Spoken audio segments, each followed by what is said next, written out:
नमस्कार श्रोताओं, शाम के ठीक 7:20 हुए हैं और ये समय है आपके अपने कार्यक्रम स्पोर्ट्स कैन का।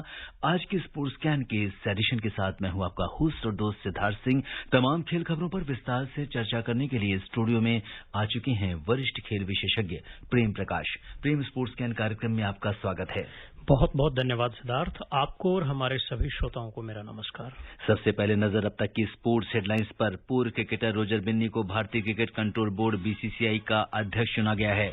बीसीसीआई सचिव और एशिया क्रिकेट काउंसिल अध्यक्ष जय शाह ने कहा है कि एशिया कप 2023 का आयोजन पाकिस्तान की जगह न्यूट्रल वेन्यू पर किया जाएगा।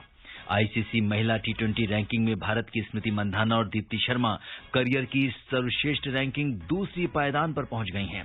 पैट कमिंस ऑस्ट्रेलिया की ओडीआई टीम के नए कप्तान होंगे।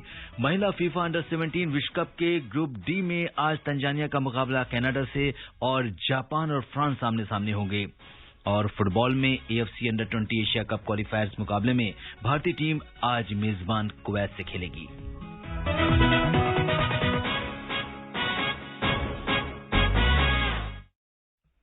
पूर्व क्रिकेटर रोजर बिन्नी को भारतीय क्रिकेट कंट्रोल बोर्ड बीसीसीआई का अध्यक्ष चुना गया है। बिन्नी बोर्ड के 36वें अध्यक्ष होंगे और वे सौरव गांगुली की जगह लेंगे। सौरव गांगुली ने 3 साल का अपना बीसीसीआई अध्यक्ष का कार्यकाल पूरा कर लिया है। जय शाह बीसीसीआई के सचिव और राजीव शुक्ला उपाध्यक्ष होंगे। आशीष शेलार को नया कोषाध्यक्ष नियुक्त किया गया है, जबकि देवजीत सैकिया संयुक्त सचिव होंगे।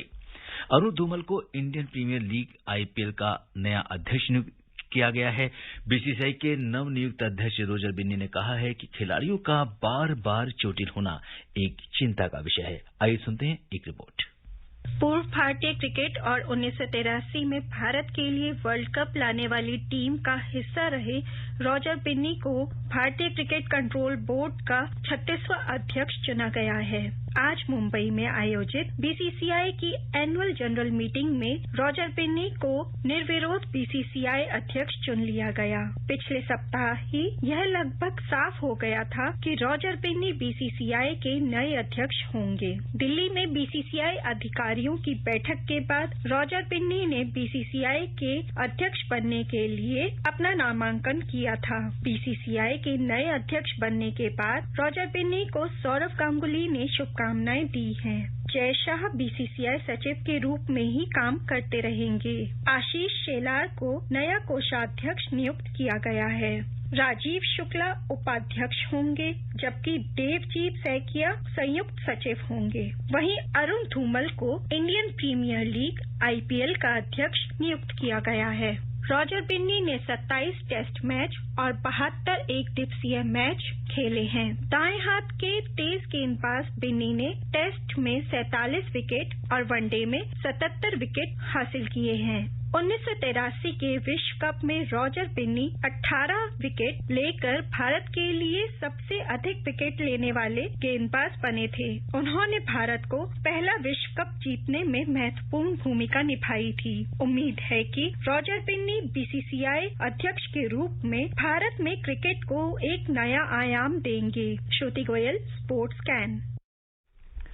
जी हाँ, अगर हम देखें प्रेम तो रोजर बिन्नी जो है आज अध्यक्ष चुने गए हैं बीसीसीआई के, जो वर्ल्ड का सबसे बड़ा जो क्रिकेट कंट्रोल बोर्ड है और सबसे रिच क्रिकेट कंट्रोल बोर्ड है। और जिस तरह से रोजर बिन्नी का अनुभव है, जो वर्ल्ड कप जीतने वाली टीम का हिस्सा थे, वो किस तरीके से आप इस पूरे उसको देखते हैं? सबसे पहले तो सिद्धार्थ, मैं अपनी तरफ से भी और हमारे कार्यक्रम स्पोर्ट्स कैन की तरफ से भी बिन्नी साहब को बहुत सारी मुबारकबाद देता हूं। और हम जितने भी देश के क्रिकेट प्रेमी हैं, खासकर या खेल प्रेमी हैं, मुझे नहीं लगता कि कोई रोजर बिन्नी के नाम से अनभिज्ञ होगा जी। सबसे जो उनके नाम की प्रसिद्धि का एक सबसे बड़ा जो कारण है वो तो ये है कि 1983 के वर्ल्ड कप में भारतीय टीम को, जैसा अभी डिटेल जो रिपोर्ट सुनाई उसमें भी बताया कि किस तरीके से भारतीय टीम को विश्व कप दिलाने में उनकी महत्वपूर्ण भूमिका रही। भारत की तरफ से पूरे वर्ल्ड कप में 18 विकेट लेने वाले अहम गेंदबाज रहे। और दूसरी चीज ये है कि इससे पहले अभी जो है Karnataka state cricket control board के वो अध्यक्ष थे और अभी जो है बीसीसीआई के अध्यक्ष होंगे। तो ये इस मायने में अगर मैं देखता हूं तो एक खास बात ये है खूबसूरत बात यह है कि हमारा देश, जिस तरीके से हम कई बार हमारे कार्यक्रम में चर्चा भी करते रहे हैं और कहते भी रहे हैं कि भारत बहुत जल्द जो है किसी एक खेल में नहीं बल्कि संपूर्ण जो है खेलों की अगर हम बात करें, जैसा मैं कहता हूं कि एक नई खेल संस्कृति का विकास हुआ है, तो वैसे ही हम कहीं न कहीं एक स्पोर्ट हब बनने जा रहे हैं और बहुत सारे खेलों में बहुत सारे हमारे एथलीट्स के द्वारा, जैसे अभी हमने कल की खबर है कि जो है 16 साल का जो है हमारा एक शतरंज चैंपियन जो है विश्व चैंपियन को हरा देता है। तो ये जो बहुत सारे खेलों में नए नए स्टार खिलाड़ी, उदीयमान सितारे हमारे दिखाई देते, मुझे लगता है कि भारत बहुत जल्द एक स्पोर्ट हब बनेगा। और इस दिशा में अगर मैं बात करूं तो पहले हमारे जो खिलाड़ी रहे हैं उन लोगों को अगर इस तरीके के संघों का अध्यक्ष बनाया जाता है, जैसे अभी सितंबर में अगर हम बात करें तो दिलीप तिर्की को हॉकी इंडिया का जो है, हॉकी फेडरेशन ऑफ इंडिया का जो है उनका प्रेसिडेंट नियुक्त किया गया है। तो बहुत अच्छी खबर है इस मामले में। अगर कोई वो व्यक्ति जो उसका खेल का खुद का अनुभव है, खुद ने देश को रिप्रेजेंट किया है, जैसा कि इन्होंने बनते ही 2 बातें कही कि मेरा सबसे पहला ध्यान जो है खिलाड़ियों की फिटनेस पे जाएगा और दूसरा ध्यान देश की पिचों पर जाएगा। फिटनेस हमारे लिए बहुत बड़ा सवाल है। इस विश्व कप के शुरू होने से पहले हम बहुत अच्छे से देख सकते हैं कि हमारे 3-4 प्लेयर्स, सुपरस्टार प्लेयर्स जिनकी हम बात करें, चाहे रविंद्र जडेजा की बात करें, चाहे हम लोग जो है जसप्रीत बुमराह की बात करें, दीपक चाहर की बात करें, ये लोग बाहर हो चुके हैं चोट के चलते। तो फिटनेस बहुत बड़ा जो है हमारे सामने चैलेंज है। दूसरी तरफ अगर हम देखें तो बीसीसीआई ने बहुत तारीफ की है विराट कोहली की। मुझे लगता है बहुत सारे खिलाड़ियों को और खासकर नए खिलाड़ियों को विराट कोहली से सीख लेनी चाहिए कि वर्ल्ड वाइड, केवल इंडिया में नहीं, वर्ल्ड वाइड वो एक फिटनेस आइकन के रूप में फिटनेस एम्बेसडर बिल्कुल।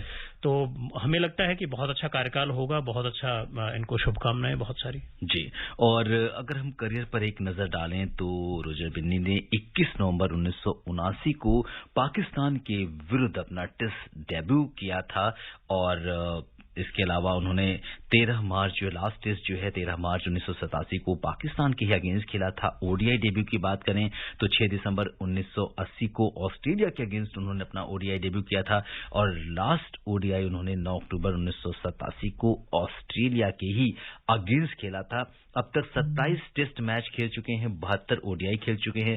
टेस्ट मैचों में 27 टेस्ट में उन्होंने 830 रन बनाए हैं और ओडीआई में 72 ओडीआई खेलने के बाद 629 उनका रन है और काफी एक्सपीरियंस है। तो उम्मीद करते हैं कि इसका लाभ जो है वो बीसीसीआई को मिलेगा। बिल्कुल। बीसीसीआई सचिव और एशिया क्रिकेट काउंसिल अध्यक्ष जय शाह ने कहा है कि भारतीय टीम एशिया कप में हिस्सा लेने पाकिस्तान नहीं जाएगी। उन्होंने कहा कि 2023 एशिया कप न्यूट्रल वेन्यू पर खेला जाएगा। इसका मतलब है कि अब पाकिस्तान एशिया कप की मेजबानी नहीं करेगा। भारत ने आखिरी बार 2008 में पाकिस्तान में मुकाबला खेला था। इसके बाद 2008 में मुंबई में हुए आतंकी हमलों के बाद भारतीय टीम पाकिस्तान नहीं गई है। तब से दोनों टीमें न्यूट्रल वेन्यू पर ही खेलती आई हैं। दोनों टीमों के बीच आखिरी द्विपक्षीय सीरीज 2012-13 में खेली गई थी। 23 अक्टूबर को भारत पाकिस्तान की टीमें T20 वर्ल्ड कप में आमने सामने होंगी। तो ये भी, इस पर भी सबकी नजर रहेगी।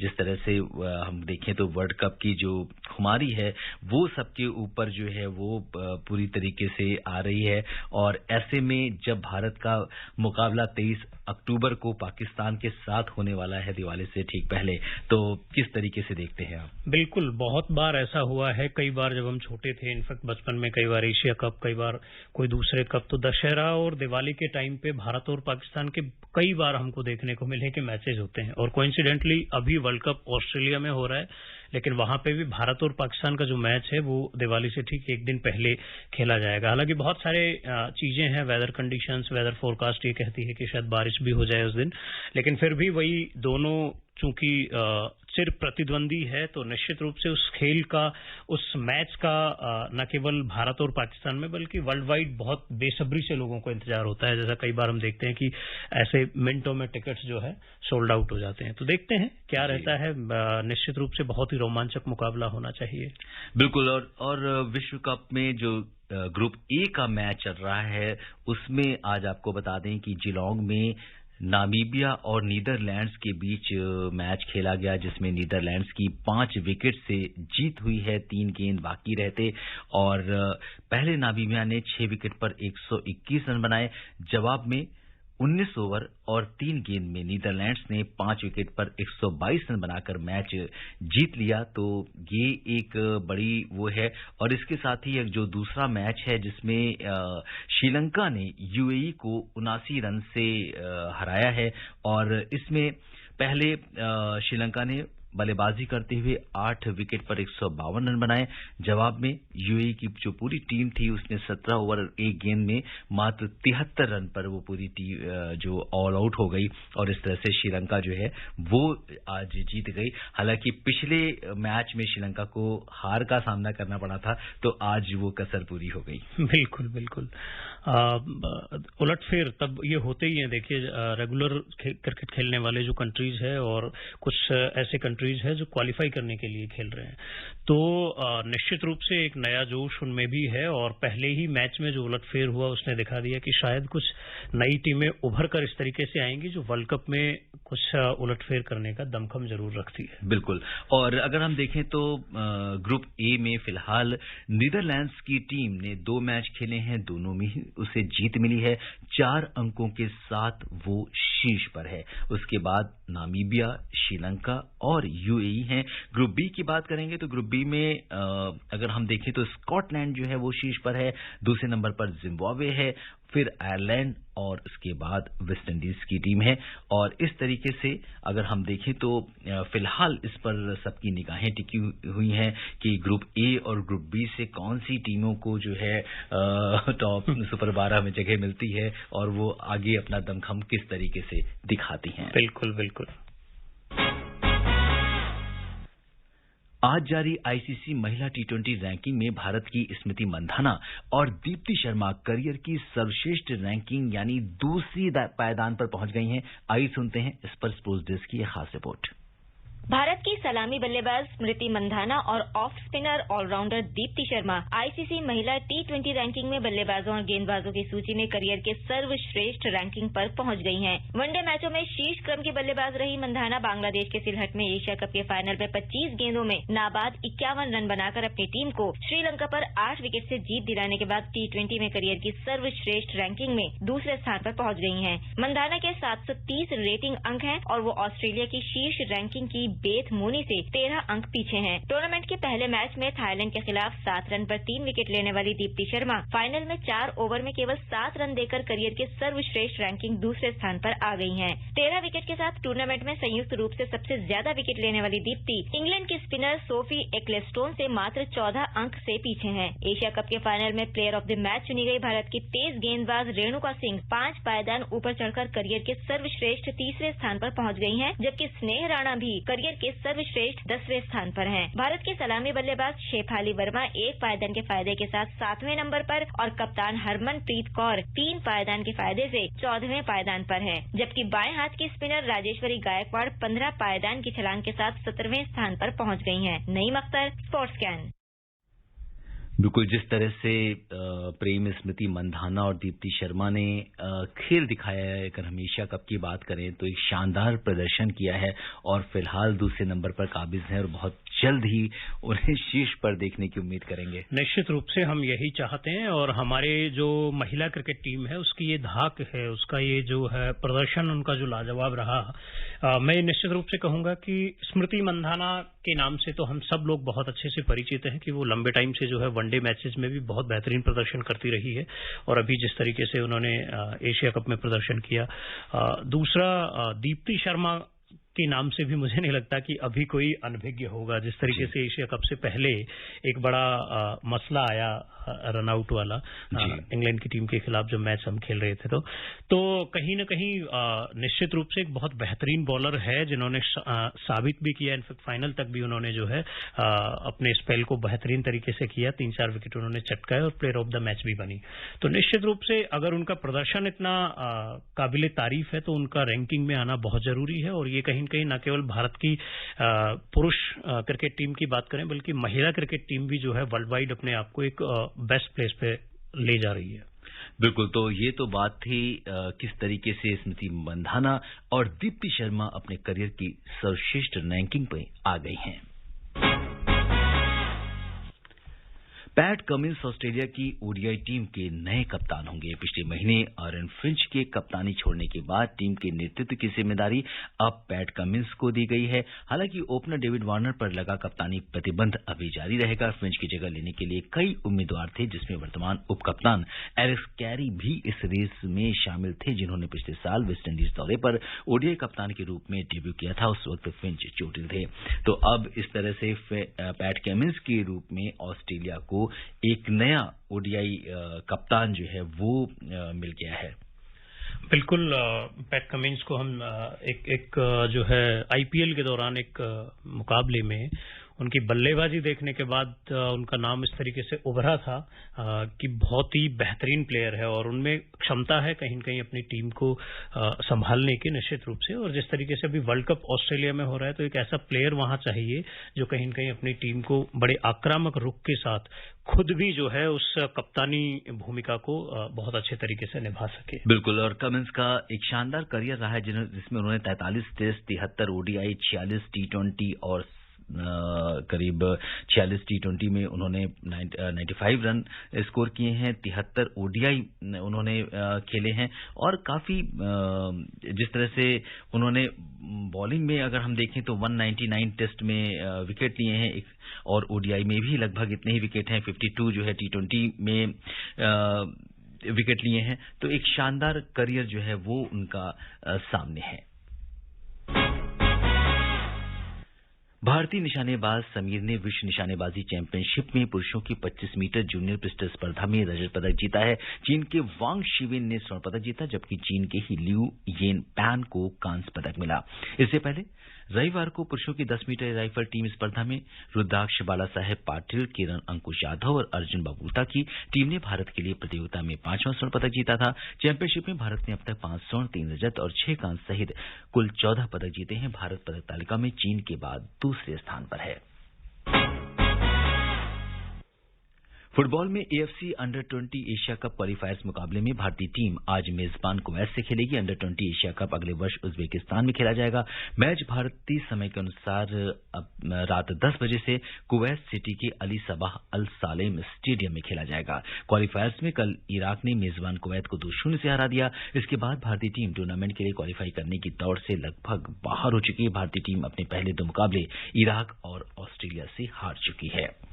फीफा अंडर 17 विश्व कप के ग्रुप डी में आज रात 8 बजे तंजानिया का मुकाबला कनाडा से होगा। ग्रुप डी के एक अन्य मुकाबले में जापान और फ्रांस आमने सामने होंगे। ग्रुप ए में कल भारत को अंतिम मैच में ब्राजील से 5-0 से हार का सामना करना पड़ा। भारतीय टीम अमेरिका और मोरक्को से अपने ग्रुप लीग मैच में पहले ही हारकर विश्व कप की चुनौती है उससे बाहर हो गई है। और जिस तरह से अंडर 17 की हम बात करें तो अभी फिलहाल इसका भारत में आयोजित जो किया जा रहा है अपने आप में एक बहुत जो बडिंग प्लेयर्स हैं उनके लिए भी और फुटबॉल प्रेमियों के लिए एक बहुत बड़ी सफलता है। और इसमें देखें तो ग्रुप ए में यूनाइटेड स्टेट्स जो है यानी अमेरिका जो है उसने 7 अंक हैं उसके और शीर्ष पर है। ग्रुप बी में जर्मनी शीर्ष पर है। ग्रुप सी में कोलंबिया और ग्रुप डी में जापान शीर्ष पर है। निश्चित रूप से देखिए, सबसे बड़ी बात तो यही है कि हमारे देश में ये आयोजन हो रहा है और हमारे देश की टीम जो है वहां पे खेल रही है। हम बाहर हो चुके हैं उससे और हमारा प्रदर्शन अगर हम बात करें तो नहीं कुछ खास रहा, लेकिन फिर भी अमेरिका के साथ या मोरक्को के साथ या ब्राजील के साथ खेलना मुझे लगता है कि अपने आप में इस बात का गवाह है।